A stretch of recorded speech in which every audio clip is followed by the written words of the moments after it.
Today on the channel, we're going to unbox and review Mattel's WWE Ringside exclusive Defining Moments Stone Cold Steve Austin.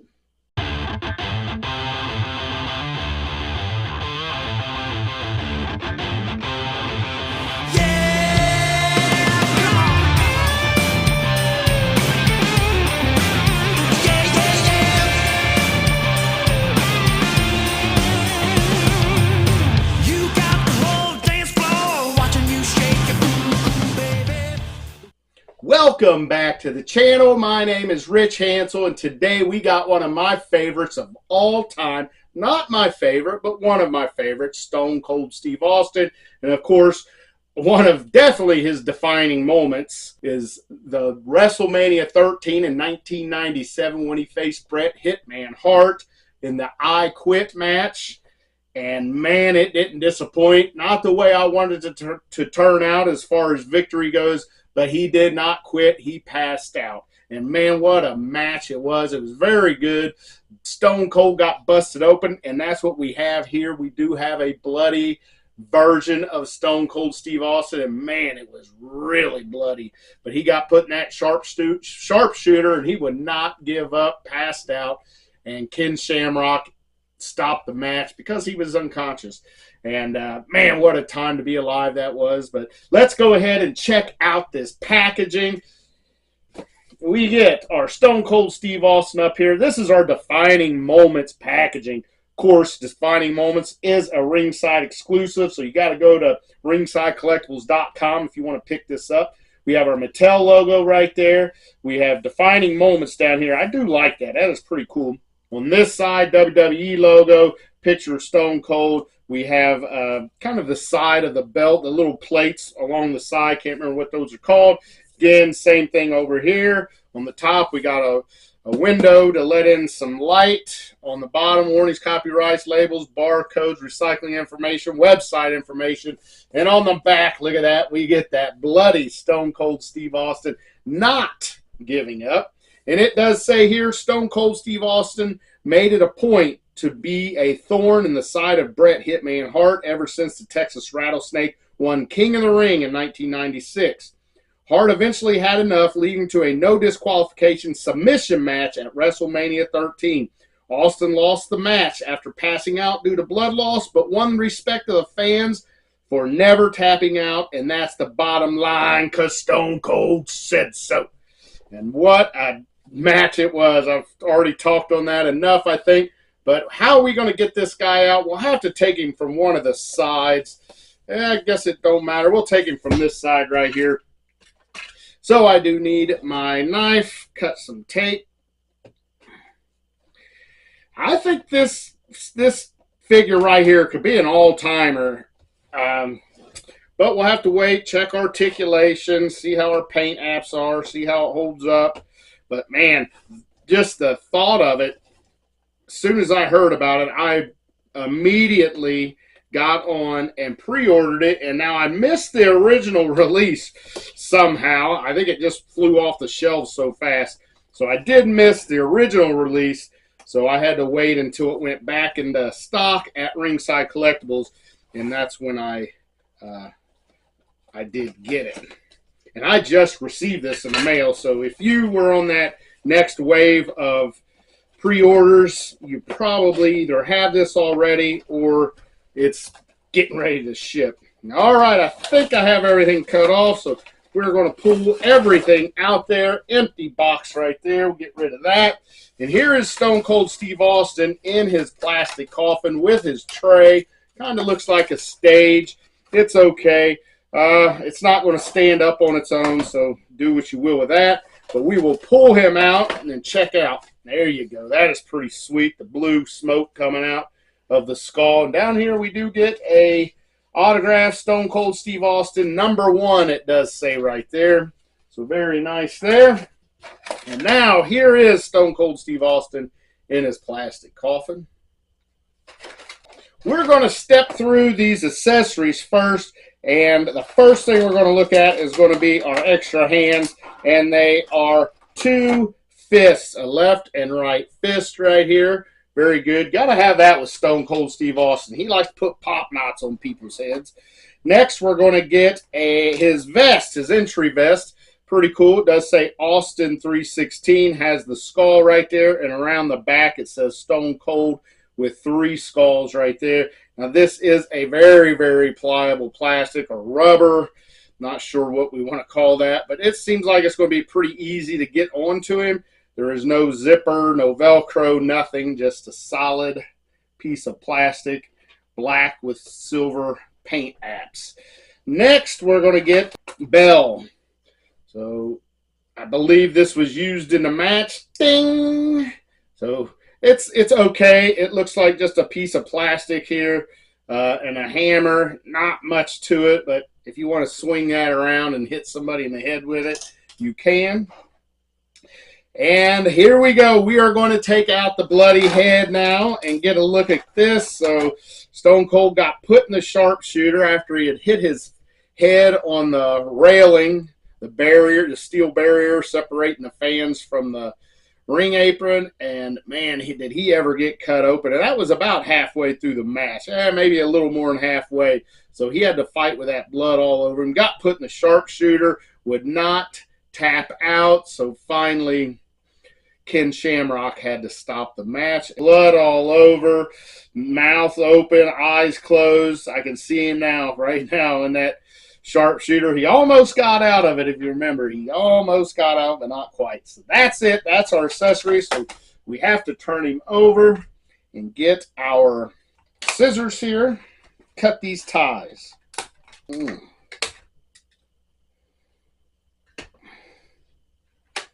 All right, I think I've got all the ties cut. So we are going to grab Stone Cold by his toe, pull him up, and Stone Cold Steve Austin has been resurrected. There we go. Empty coffin there.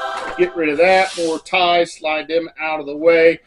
And let's go ahead and look at this last accessory, which is going to be his shirt. And it does say Austin 316 on it. It is black.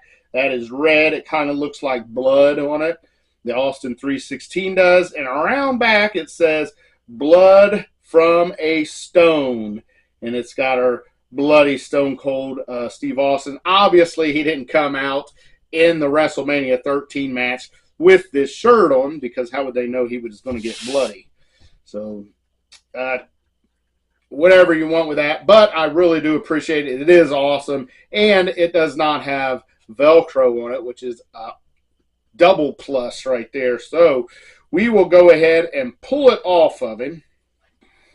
Again, it's been a while since I've unboxed a figure that has a shirt on, but if it does not have Velcro, it is kind of hard to get off. You can take the head off. I think you could even pop the arms out of the shoulder sockets, but yeah, we'll just try to pull it over his arms if I can get it.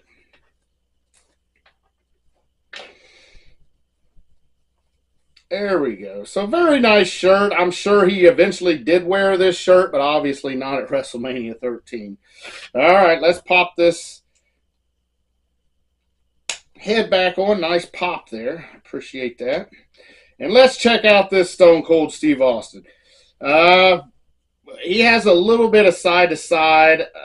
He's got pretty decent up, not much down. Very disappointing in the heads movement on these wrestlers, especially when you got a bald wrestler like this. He ought to be able to look straight up, man. But it does go all the way around. Shoulders go all the way around. You got that single hinge in there. Let's see there, we get a good stretch. He can get a T-pose. He's got an upper arm cut, double jointed pinless elbows. He's got wrists that go up and down, go all the way around. Of course, the wrists are going to be removable, so we can put his fists on. I said his wrist removable. I mean his hands removable. Waist goes all the way around. He's got upper thigh cut, ball joints on the hips, and pretty tight right here on this left one. Yeah, there it goes. It's working now. He's got double jointed pin knees, so he does have pin knees, upper boot cut, and ankle rockers. His ankles are pretty loose. That's kind of discouraging. You don't want too loose ankles or he's going to fall off your shelf all the time. So I would suggest, in my case, you may get one that has stiffer ankles, but I would put him in the front row on a shelf if you're going to display him out of his box, because if he decides to get them ankles weak while he's on there, he's going to fall over and knock the rest of your figures over. Trust me, I know all about that. Kind of learned my lesson on that, to put your tippy, non-wanting to stand the figures out front, not in the top back of your display. All right, let's look at him. Face sculpt's pretty good. I think I have a little bit of paint mishap here on the top of his head, and maybe on his right cheek here. It looks like a little blemish maybe. Not bad. I'm hoping that I could get this off the top of his head, that little black mark right there. Physique-wise, looks good. I did forget to mention his ab crunch, which is your standard elite-style ab crunch.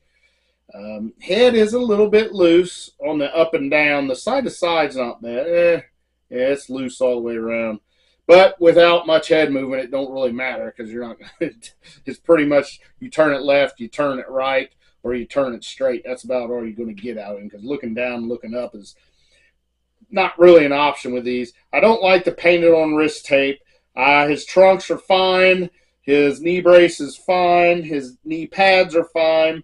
He does have the tattoo of Texas with the longhorn right here on his left outer calf. Looks pretty good. I do like it. I do like it. His boots are pretty good. Maybe a little thin, a little skinny, I think, perhaps. He was a kind of a bigger guy, I think. So I think the moment that we are all waiting on is putting this bloody head sculpt on there. So we're going to pop this one off. Pops off nice. Got that nice. And we'll get the bloody one on. And of course, oh, that's a little tight. Of course, I am going to display him with this. Man, his head, this one does not want to turn at all. And I guess it don't need to. But he's just going to be putting that sharpshooter.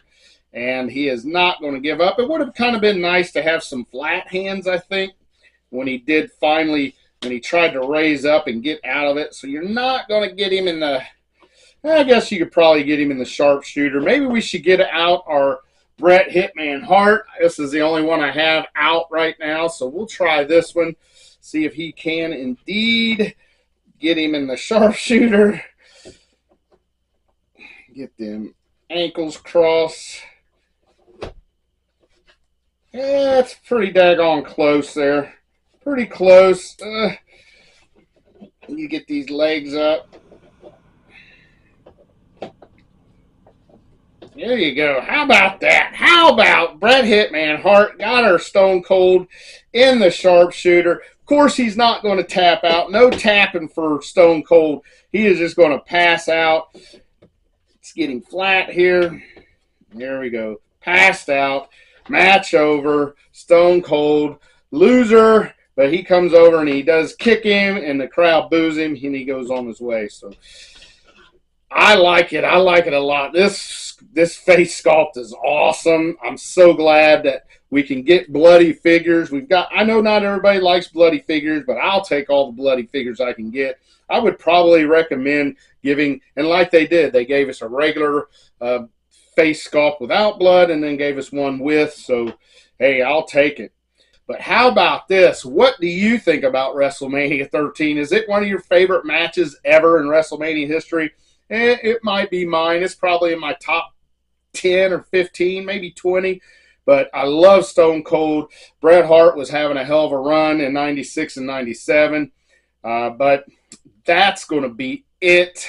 Thank you all so much for watching and taking time to check this video out. I love you all out there. We are inching closer and closer to 1,000 subscribers. I can't believe it.